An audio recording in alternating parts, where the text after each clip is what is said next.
Olá a todos, boa tarde. Maria das Graças, psicóloga clínica, especializando em neuropsicologia. Então, mais uma vez, eu quero falar com vocês um pouquinho sobre avaliação neuropsicológica, dificuldades de aprendizagem. Quero agradecer a todos que visualizaram meu vídeo na semana passada. E hoje eu vou trazer um drops, um diferencial, algo rápido e breve. Vamos falar sobre a diferença entre avaliação psicológica e avaliação neuropsicológica. Todas as duas práticas, elas são possíveis apenas por profissionais da área da psicologia. Então, tem que ter uma formação, tem que ter um conhecimento prévio. Eu vou falar um pouquinho das diferenças, ok? Quero convidar vocês, antes de tudo, a conhecerem o meu site neuropsicóloganatal.com.br.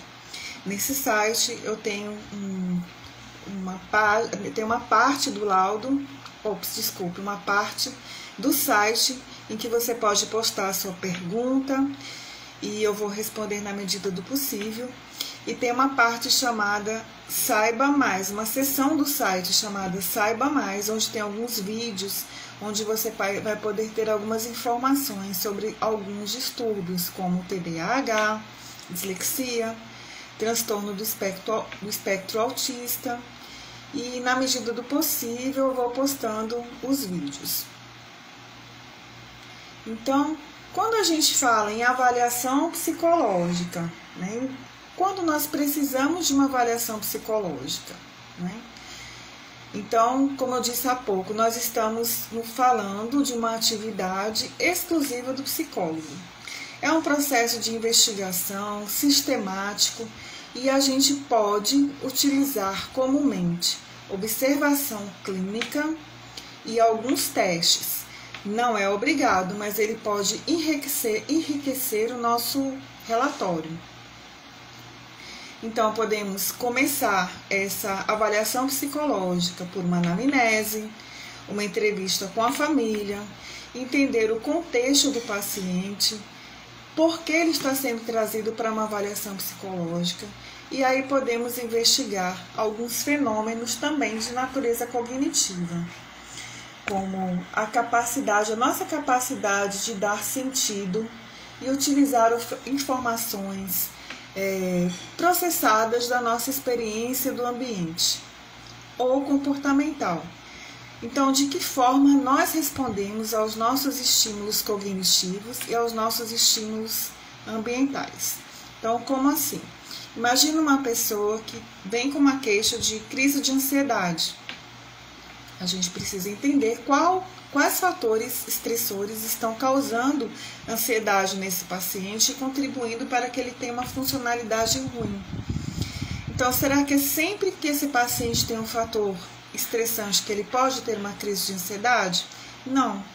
Ele pode ir acumulando essas emoções em outras situações até menos estressantes ou não estressantes, ele pode estar com essa ansiedade acentuada. Podemos avaliar questões emocionais, questões, como eu já disse, cognitivas, como uma falta de atenção. Então, nós utilizamos testes como um dos meios para que a avaliação ocorra.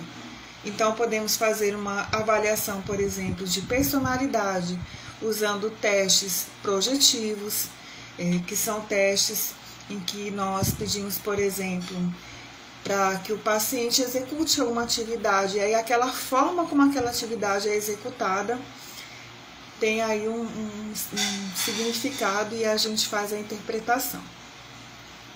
A avaliação psicológica, ela sempre tem um objetivo específico e bem definido. Então, ela tem uma proposta como algo pontual. Então, se eu preciso avaliar se a pessoa, por exemplo, como eu disse, está com ansiedade, eu tenho que responder essa pergunta. Sim, o paciente apresentou sinais sugestivos de ansiedade.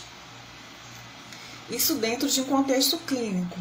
Uma avaliação psicológica, ela pode ser feita também para autorização de porte de arma, entende? Então, temos aqui alguns segmentos que eu vou falar um pouquinho mais para frente. Dentro do contexto clínico, existem pelo menos 3 situações em que a avaliação psicológica é solicitada. Então, como eu disse, situações em que ela precisa identificar e quantificar alterações da natureza psicológica, que fazem parte de alguns critérios diagnósticos. Então, ainda com a questão da ansiedade. Há quanto tempo esse paciente tem ansiedade? São situações pontuais? São mais de 6 meses? Então, essa investigação através da avaliação psicológica vai me dar essa resposta e ajudar os profissionais envolvidos nessa demanda a fechar um diagnóstico e procurar propiciar um tratamento para esse paciente. Uma outra situação em que a avaliação psicológica possa contribuir são na busca de alterações de natureza psicológica associadas ao transtorno. Então, o que pode trazer um gatilho para esse paciente ter uma crise de ansiedade? Será que ele passou por um estresse pós-traumático?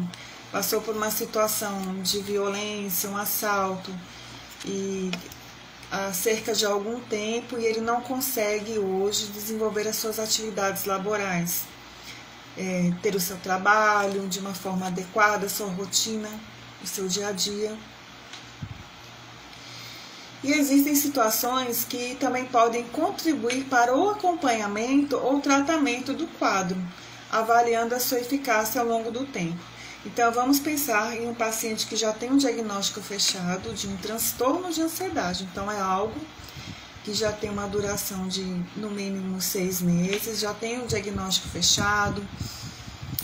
Vamos pensar também que ele já está fazendo um tratamento há algum tempo e a avaliação psicológica ela vai me mostrar como que está a evolução do tratamento e que estratégias o profissional que está tratando desse paciente pode buscar para que ele tenha um bom prognóstico, ou seja, uma melhor qualidade de vida, melhora no tratamento.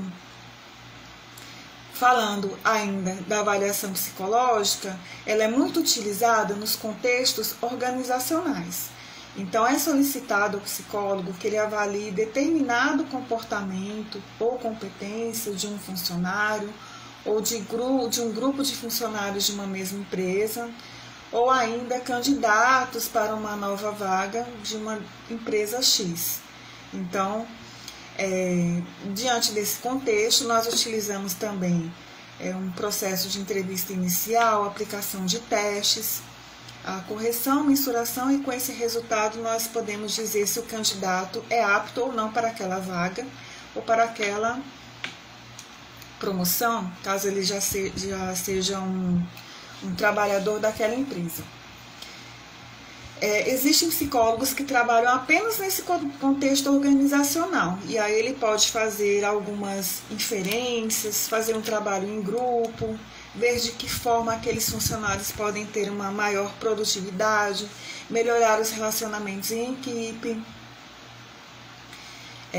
Também temos a questão da avaliação psicológica sendo utilizada no contexto forense, ou seja, no contexto jurídico, que é totalmente diferente da clínica, apesar da gente utilizar os mesmos recursos. Então, a gente usa a avaliação para auxiliar na tomada de uma decisão judicial, avaliando todos os processos psicológicos comprometidos do analisando. Então, como assim? A gente vai observar, por exemplo, se aquele paciente tem algum comprometimento cognitivo, alguma condição clínica que possa impedir a sua funcionalidade. Vamos falar aqui no contexto abrangendo crianças. Então, em casos de um divórcio litigioso, acontece aí uma alienação parental. Então, possa ser que o psicólogo seja procurado para uma avaliação, para entender como está o emocional dessa criança diante desse contexto litigioso, separação de pais ou uma das partes promovendo aí uma alienação parental, fazendo com que a criança fique contra um dos pais, né, ou avós, enfim. Em caso também de curatela, a gente pode fazer uma avaliação psicológica para saber se aquele paciente ele ainda está em pleno uso das suas faculdades mentais, se ele consegue ter uma funcionalidade no seu dia a dia, fazer as suas atividades básicas, diárias, instrumentais, consegue tomar conta do seu dinheiro, consegue tomar banho sozinho. Então, esses são alguns exemplos de demandas dentro da psicologia forense, avaliação psicológica forense. E bem conhecida também a avaliação psicológica no trânsito, muito fundamental na seleção de candidatos interessados para a obtenção da sua carteira de trabalho. A Carteira Nacional, de Habilitação, CNH. Também temos aplicação de testes e com esses resultados o candidato é apto ou não para tirar sua carteira. No contexto da educação, aspectos como a relação parental das crianças, né, como que elas são dentro do seu contexto familiar, o que é que reflete na escola, né, o que é que a criança traz da sua casa que reflete na escola, no seu aprendizado, na sua atuação em sala de aula. Também avaliamos as estratégias pedagógicas utilizadas pela escola ou pelo professor. Então, associadas com a motivação do aluno para esse aprendizado. Então, conversa com professores, com coordenação, nós podemos, fazemos visitas a escolas.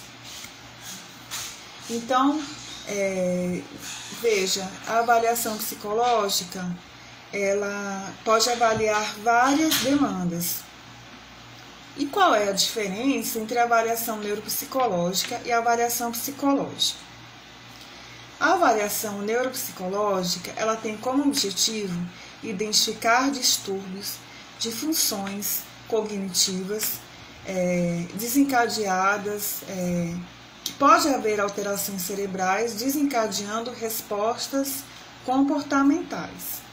Então, como eu disse na semana passada, a avaliação neuropsicológica ela é um processo maior que uma avaliação psicológica, ela pode levar 8, 10 sessões, depende muito do funcionamento cognitivo do paciente. Se é um paciente mais lento, uma criança mais lenta, isso leva mais tempo. A testagem ela é importante porque ela vai nos ajudar em diagnósticos, o qual avaliamos a linguagem, a atenção, as funções cognitivas que abrangem todo o processo de avaliação, porque ele é o nosso controle inibitório, ele é o nosso planejamento, ele é a nossa flexibilidade cognitiva. Então, quando eu recebo uma informação, o que eu faço com ela, que decisão que eu vou tomar mediante essa informação, isso são as nossas funções executivas. Avaliamos coordenação motora e avaliamos a nossa inteligência, que envolve vários processos cognitivos integrados, a nossa personalidade, humor, comportamento, a aprendizagem, processamento visual, de que forma nós interpretamos as imagens que nós recebemos da nossa retina, que é diferente, né, da nossa acuidade visual. Habilidades sociais, como que nós lidamos na nossa comunidade, na nossa escola, com a nossa família, o nosso lazer. Será que nós estamos vivenciando isso de uma forma plena? Então, tudo isso é avaliado. Então, o objetivo da avaliação neuropsicológica também é avaliar as potencialidades e as dificuldades do paciente, porque nós não somos só coisas ruins, não é? Nós não somos só as nossas dificuldades. Então, utilizamos também os testes, as escalas, os inventários como um instrumento auxiliar. É possível fazer uma avaliação neuropsicológica ou psicológica só com sem os instrumentos, só com a observação clínica? Sim. Se o paciente não tiver condições motoras ou cognitivas de responder à testagem, é possível sim. Os instrumentos que nós usamos para avaliação neuropsicológica, eles nos dão valores referenciais para a gente poder entender se há uma deficiência, se há uma dificuldade cognitiva que leve a um déficit clínico, ou seja, se é algo mais grave, se há um comprometimento maior. Como eu disse, a avaliação neuropsicológica, ela envolve todos esses fatores que eu já mencionei antes, mas eles trabalham em conjunto, a gente vai separando linguagem, atenção, mas eles trabalham em conjunto. Então, imaginem aí uma orquestra em que tem um maestro, e esse maestro vai percebendo que durante a execução do seu concerto musical existem alguns músicos que estão desafinados. Algum instrumento não está tocando muito bem. Então, através dessa metáfora, vocês podem pensar um pouco como são as nossas funções cognitivas. Então, o nosso cérebro, ele comanda essas funções cognitivas, ele engloba todo esse processo de funções superiores. Então, uma forma de identificar essas dificuldades é através da avaliação psicológica com enfoque neuropsicológico. Esse é o nome correto da avaliação neuropsicológica, porque nós avaliamos com instrumentos psicológicos e com instrumentos neuropsicológicos, né? As dificuldades de aprendizagem das crianças podem ser obstáculos. Então, a forma como a criança aprende pode estar tendo interferências de questões emocionais, tanto emocionais como cognitivas. Então, por isso que é muito importante um contato com os pais, né? Fazemos uma entrevista bem longa, bem detalhada. Se for necessário, a gente traz novamente os pais para que algumas observações, algumas dúvidas, alguns comportamentos que surgirem durante a testagem, esses pais possam esclarecer melhor, dar mais informações. E uma coisa importante também é a gente pensar nos marcos do desenvolvimento. Quando a gente ouve que a criança, cada criança tem o seu tempo. Sim, isso é muito importante, realmente. Tem o seu tempo, tem a sua forma de se desenvolver, de fazer as suas tarefinhas, mas e quando esses marcos passam algum tempo limite, algum tempo determinado?